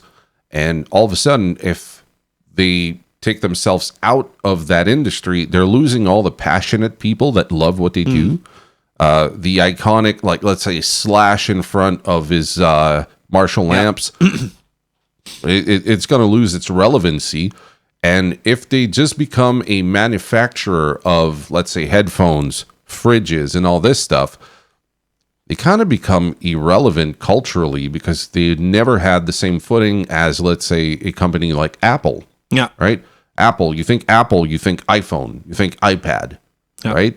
If you think Marshall, if now all they're making is headphones and shit like that, you're not thinking innovation and technology. You're like, I don't know anything about Marshall. I just see them at the store. Oh, did you know they used to make guitar amplifiers? Yeah. I don't care. I don't listen to rock music, so I don't give a shit. Now, that's what they're losing with that 5%. I think that's maybe what he's referring to, because financially, 5%, who gives a fuck? They could reinvest that money somewhere else. Yeah. Instead of saying, we're taking all the profit and putting into this thing that's just leaking money for us.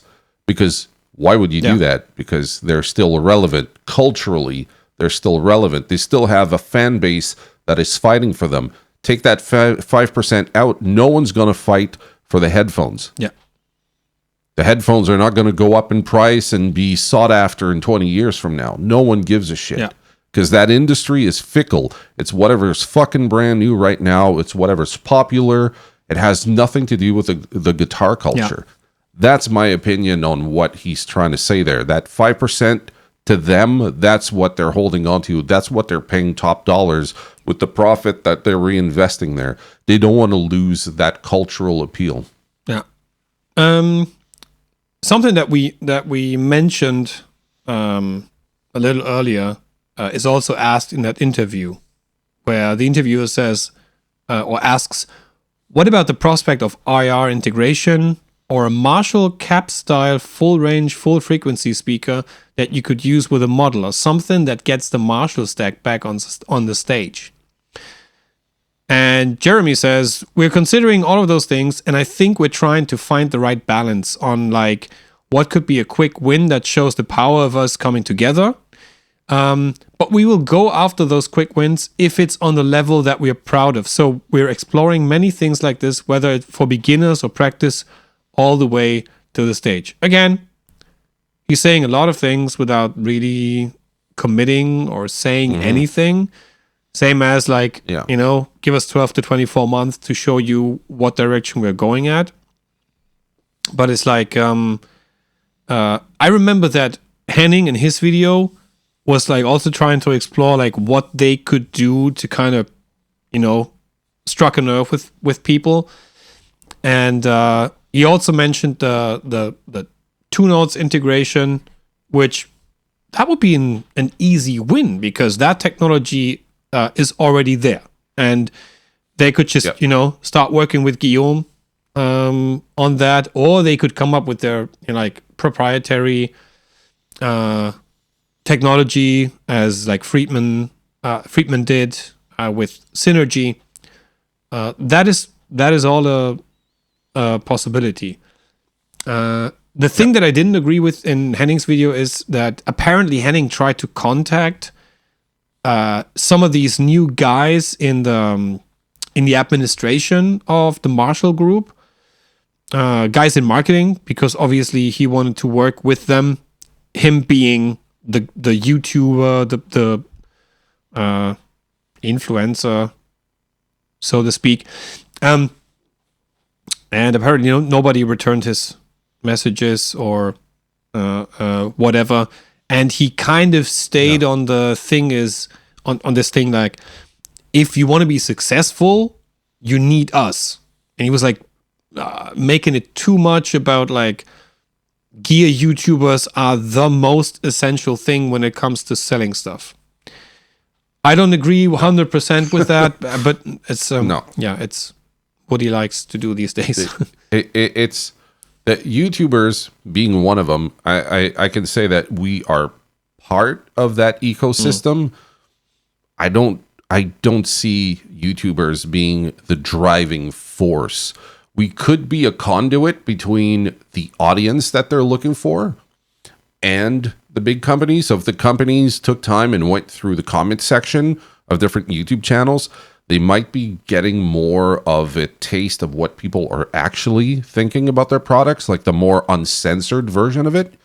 I think that might be some value. So if they had someone on their team that could like scour the internet and look at all the different social media and use the platforms that YouTubers have to get a sense of what people are looking for, how they like or dislike a certain product, maybe there's value there. But to say that the YouTube community, like the gear guys, are like the driving force, fuck no, I don't believe that at all. No, me neither. And maybe he was just pissed that nobody returned his messages. But then again, if I am the head of marketing of the Marshall Group, I also wouldn't return all the messages that I get over LinkedIn. No. So No, for sure. I think the last part of this is also it's also interesting. You mentioned the prospect of more Studio Series builds. Are there any other new tube projects in the products in the mix, or is it purely securing the legacy and keeping things steady on that side? And Jeremy says, I think it's both. As the Marshall Group, our responsibility is to build the next 60 years of the Marshall legacy. We have all of these legendary amps and heads and combos and cabinets, but we need to start creating new ones as well. So it's going to be a mix. It's going to be taking care of the portfolio that we've had and all the products that have existed throughout history, and that could be a certain selection that are always available to purchase, which is something they do. They have like certain models that you can always buy a vintage reissue, JCM 800, even the JCM 900 you can buy as a reissue, and the Super Lead and the 1987X and whatnot. Or some that we can reintroduce for a limited amount of time and then bring back another one, or perhaps for an anniversary. They did that in the past as well. So they did like an anniversary Super Lead and other kinds of things. Issue was they were always sort of also limited because they had like a special color or something, and they were like always so overpriced. And in most cases, you could only get them as a fucking half stack. It's like, why would I need the entire stack? And why would I need to pay $5,000 for it? And then he says, but then we're also looking at creating new ones, and asking, what's a valve amp today? What should that look like? And then it goes on with, I wondered what your opinions were on the cottage industry that's grown up around modding Marshalls over the years and filled a gap that Marshall itself hadn't. Yeah. Have you got any plans to bring that back under the Marshall brand? And then it says that de Maillard and Marshall's head of culture, Steph Carter, who is present during the interview, exchange a glance. And they're like, you're smiling. Like, it's going to happen. We're working on this. So there will be options for in-house mod builds. We are working on this. Well, this is all very exciting. Yeah. We're working on it doesn't mean anything. At all. Yeah. What else is interesting there? Oh yeah, I mean, now that I look at Satriani, they definitely have lost a couple of artists, for sure. Mm-hmm. So, I'm not sure, but I think Satriani left at some point. He was a PV artist for a while, with a JSX, and then he went back to playing his old Marshall. I think. What else? Does Marshall need to attract new players to maintain the brand? We always do. If we don't do that, who's going to be there in 60 years from now? Yeah. Good question. I don't see a lot of new people going like, oh, I have to get a Marshall. There's so much stuff out there. Well, there's already so many Marshalls on the used market. Even if, like, let's say you have a Marshall, I have a Marshall, unless you're like super fanatic about the amp brand, maybe you might have like 10, 15 amps. But most people, if they get the one amplifier, considering the price point, then they're good with that one. And if, like, I don't know, the person that owns the Marshall passes away, or they're at an age where they have arthritis, they can't play the Marshalls anymore because they can't play guitar, then you start to see those old Marshalls get back on the used market. But I mean, it's not like they disappear. There's people love them so much, they're going to keep their amps, they're going to get them serviced, and they can last you like a fucking lifetime if you take care of them. I don't know about the new Marshalls, though. If they're all made in a way that when they break, you have to throw them away, are they going to be there in 60 years? Don't think so. Well, certainly not the Origin series. That's no. Or the Code. Not at all. And not the Marshall Code, and not the Mode 4.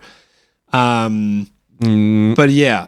So, to put things into perspective and maybe like slowly drift into the end of this episode, I think we can compare Marshall's history so far to the history of many other manufacturers that initially really dominated the market because they were pushing things forward and they were shaping the sound of an entire music generation.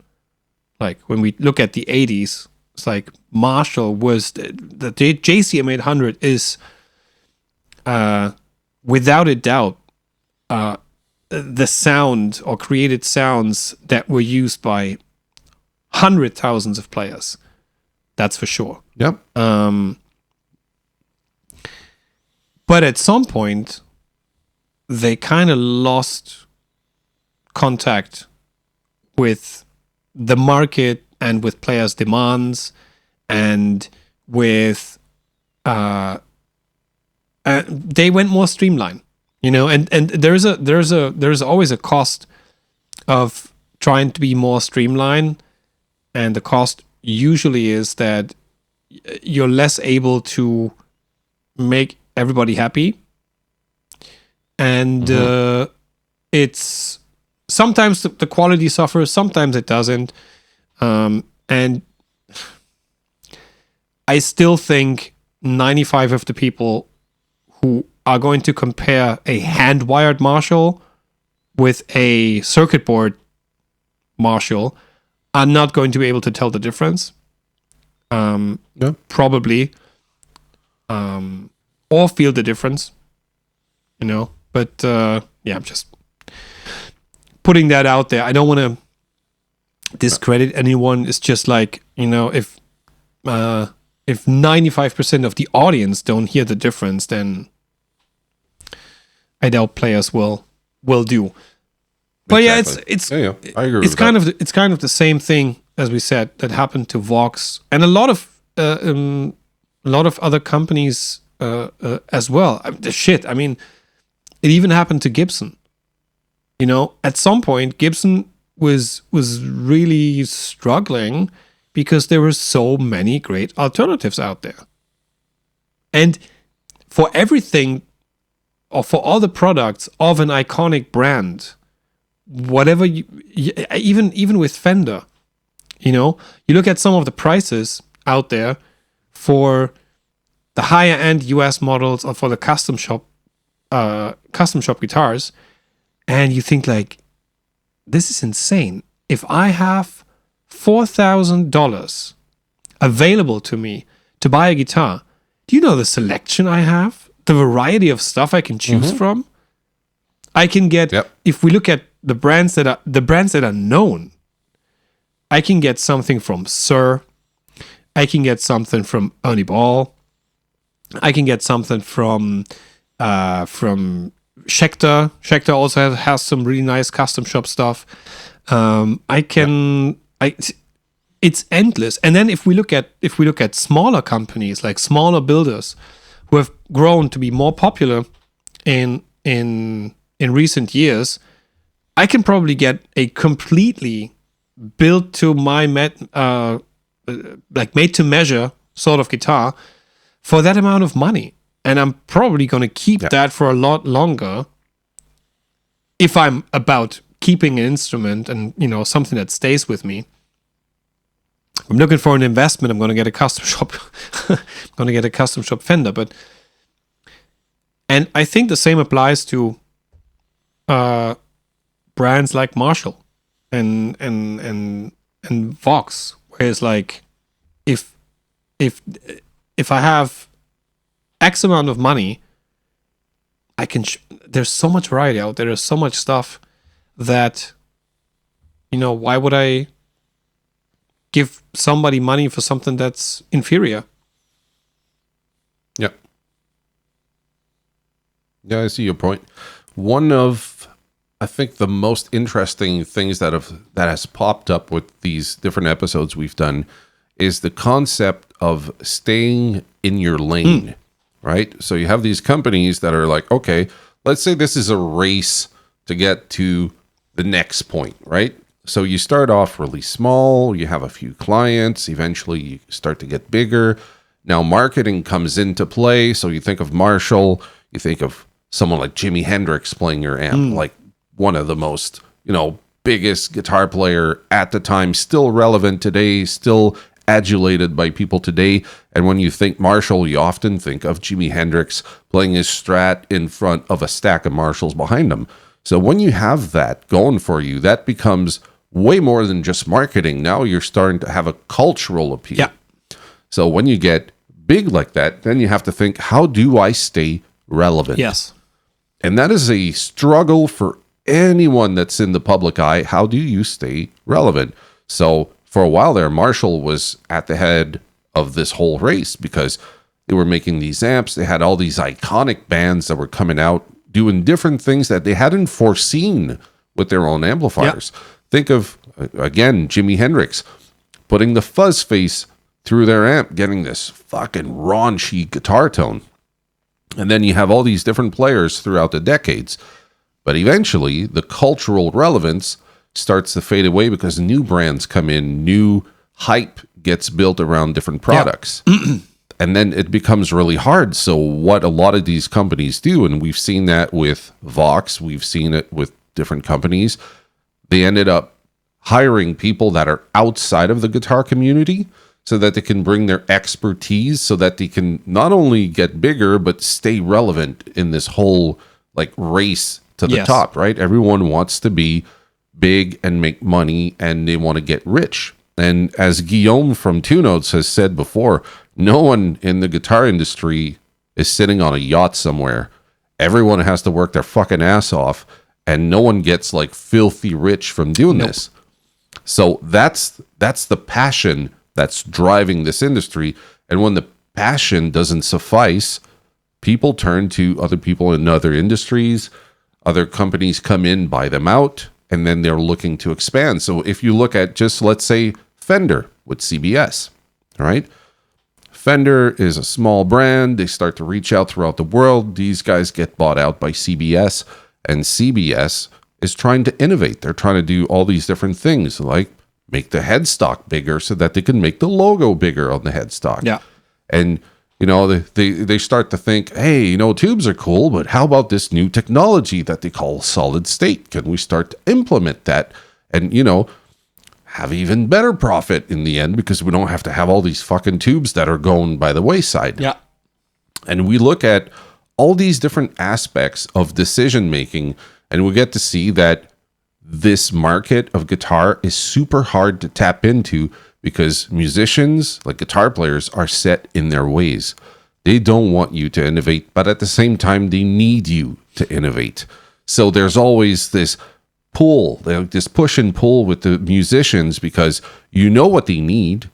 They think they know what they need, and you need to introduce them and beat them in the fucking head so that they understand, like, you can't keep playing the 100-watt tube amps forever. The landscape is changing, and guitar players are like, I don't want your fucking digital stuff. I don't want the solid state stuff. Yeah. And then this new generation comes up and says, hey, you know what? I don't want the 100-watt Marshalls. I want the digital stuff because I can't play on a stage where it's super loud. Yeah. So if the companies can foresee that stuff, they remain relevant. They're going to get a lot of opposition whenever they come out with new technologies because the old guys, they don't like the change. They want to keep getting the same thing. Like they're going to the restaurant and they're getting the burger, fry, and shake, and that is it. Don't come up with like fucking strawberry flavored shake. They want the vanilla or chocolate. Don't change it up. What do you mean, like blueberry and what the fuck is this other fruit I've never heard of? Like they get pissed off. But the younger generation, they're way more open to it. It's like, yeah, the shake, I'm lactose intolerant. Can you change that up and give me something else? Oh, here's a smoothie. Here's this. Here's that, right? They're diversifying the menu because people want something different. So that's why it's so hard to tap into the guitar industry, I think.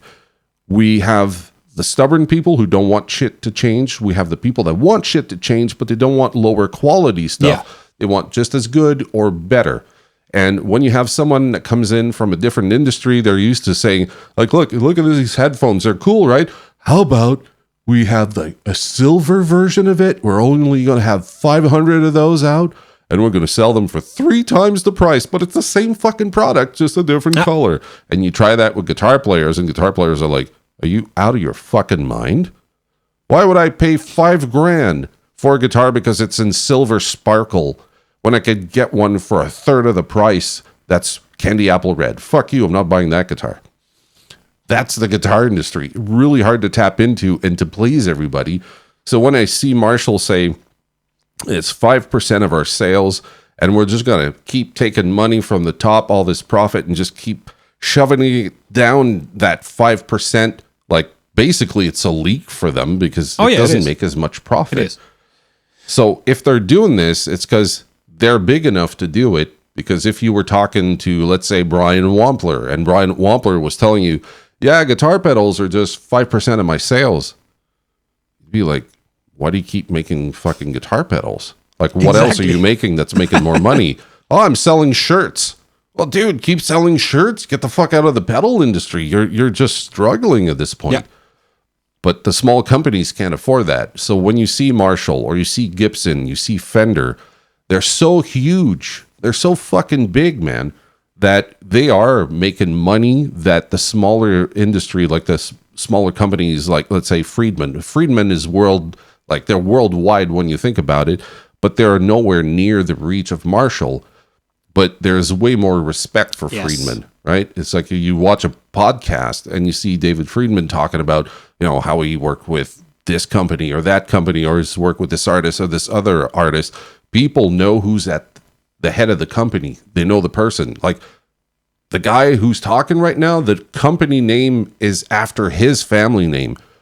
I don't think Jérémy de Maillard has anything to do with Marshall. I don't even think he's anywhere in the vicinity of the Marshall family. That disconnect there's no legacy to speak of. Like there's no one like it's not the great grandson of Jim Marshall that's running the company, and he's a guitar player and he's toured and he's played in studios. It's a guy that used to market for shoes. And I'm sure he has really great intentions, but I'm not sure how relevant his intentions are going to be with the industry. Because if he's not into it, he doesn't play it, he might not be able to foresee where music is going in the next 5-10 years. So we'll see. Maybe they're not doomed to fail. Maybe this guy's going to come in and surprise the fuck out of us. I hope he does. Yeah, me too. And he, somewhere along the interview, he mentioned that they love forums and that they read a lot through forums. But forums are only one place where people exchange opinions, That's right. So I really hope they in order to kind of rebuild this whole thing and to to as we stated at some point, we're gonna make Marshall great again. And Fender's gonna pay for it. Yeah, tremendous value. Yeah. You know, Playing the world's smallest accordion. yeah. I know Kerry King. He's a great person. I hope they really talk to everyone. And with everyone, I don't mean some guys on a forum. They need to talk to artists. They need to talk to the people who play every day professionally. They need to talk to people that work in stores, because these guys are in touch with the end customer, the guys who come in, say, I need this because I want to do this. What can you recommend? They need to talk to these guys. They need to talk to maybe just the end customer. You know, they need to try to reach these guys, and you reach these guys usually, at events. You know, they could set themselves up at I don't know, Hellfest. And instead of selling merch to kind of get the money that they paid for the booth, wait for people to show up because they see a couple of guitars and amps, and then get to talk to them, Yep. What do you do? Are you a professional player? Are you an enthusiast? Do you play at home? What are you looking for? Get as much information as possible, and then make a decision on which direction you want to go. That's those are great things. I think something else that could help them is maybe collaborate with a much smaller company and come out with a small run. Let's say, I don't know, Dave Friedman, you get him on board with Marshall. Maybe they collaborate on a special line of amplifiers where Marshall is like really bringing what they've been known for with someone who knows their amplifier and the legacy of the amplifiers. It makes a small run. Something like that where they're actually encouraging other brands, reach out, kind of like the JHS kind of thing, right? Where they have no issues giving, kudos to other companies that are in this industry doing really innovative things, and start to reach out that way instead of just being like this titan of the industry that's just at the top trying to stay in there and stay relevant. Maybe look at branching out with other companies, speaker companies. So someone like WGS, instead of always going Celestion, maybe you want to go WGS or Eminence or whatever companies out there, and make these smaller runs, and you get these guys to make a profit margin off of it too. So you're still encouraging the guitar industry, because they're big enough that if they wanted to support other people, they could, and make them they could totally do that. And that's where, let's say, I don't know, think about Two Notes, right? They're with certain amplifiers. We know those amplifiers and their boutique stuff. As you mentioned earlier, what if Marshall hit up Two Notes and they were like, we want to have your technology and some of the models that we have coming out next year. Can we work together? Could you imagine for Two Notes what that would make for them? Like the reach that Marshall has, right? So if they were doing that, trying to reach out to different companies, I think they would stay relevant, and they would help lift other people along with them. And that's where they would stay. They would get back the respect that people used to have for the brand. So instead of just looking like, oh, they're owned by this company that has nothing to do with guitar. Oh no, they're reaching out to all these other musicians, these, other companies, and they're trying to keep the industry alive. I think that would be a really smart move on their part. 100%. 100%. Let's see what the future holds. We're definitely going to follow what's going on, and well, I guess in the next 12 months we'll see. we'll see. I'll be keeping tabs on Marshall. Coming. Just a small reminder. You can always subscribe to this channel or follow us on the platform that you use to listen to us. And you can always leave a thumbs up, and maybe in the comments, let us know where you think Marshall is heading, or maybe you're playing Marshall for all your life, and you want to share your opinion on where you see the brand is now, where it's going, or if you just want to praise their products, fine. Let us know in the comments. And remember, subscribing is free, doesn't cost you a dime, and hitting the bell icon also doesn't cost you a dime. The only time you hit a bell and you have to pay shitloads of money is at the bar, because then you're paying for everybody. So ding ling ling ling. Don't do that. Don't do that in a bar unless you have the money to back it up. Yeah. Other than that, we would love to wish you a great weekend. Great rest of the week, great weekend. And we are coming back the next episode with another interesting topic. And if I may add, we didn't get a chance to do it today, but next episode, if we haven't heard from David Sellers, we're going to have to draw a new name for the Warlow, the pink version of the Warlow. Make a note. And someone else is going to get it. So David, if you do watch, I'm going to, make sure that you see it in the community post. I'm going to have one last call out. Dude, you're lucky. We're still giving you another chance, but if we don't hear from you, then we're picking a new winner by next episode. Yes. Perfect. That rounds it up. And have a great week. Have a great weekend. And we'll talk to you very soon in the next episode. And until then, we salute you and cheers.